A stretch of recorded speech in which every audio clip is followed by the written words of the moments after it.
Hi friends, எல்லாருக்கும் வணக்கம். இன்னைக்கு நம்ம காட்டன் பிளவுஸை பத்தி தான் நம்ம பார்க்க போறோம். காட்டன் பிளவுஸ் நல்லா கனமா இருக்கு, இதுக்கு லைனிங் வேணாம் அப்படின்னு நினைச்சு நீங்க தச்சிங்க அப்படின்னா கரெக்டா 6 மாசம் மட்டும்தான் உழைக்கும்.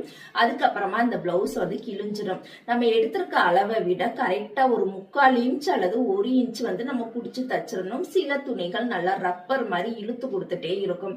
நம்ம எடுத்திருக்க அளவை விட 3/4 இன்ச் புடிச்சு தச்சோம் அப்படின்னா அந்த பிளவுஸ் போடும் பொழுது அவ்வளவு ஃபிட்டிங் சூப்பரா இருக்கும்.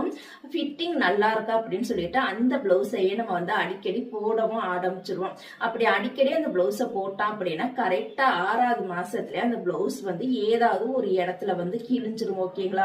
இதே அந்த காட்டன் பிளவுஸை நம்ம லைனிங் கொடுத்து தச்சோம் அப்படின்னா நம்மளுக்கு 4 வருஷம் ஆனாலுமே அந்த பிளவுஸ் கிழியவே கிழியாது, எந்த ஒரு டேமேஜ் வரவே செய்யாது. கண்டிப்பா இந்த டிப்ஸை ஃபாலோ பண்ணுங்க. துணி கனமா இருக்குதே அப்படின்னு சொல்லிட்டு லைனிங் கொடுக்காம நீங்க தைக்காதீங்க.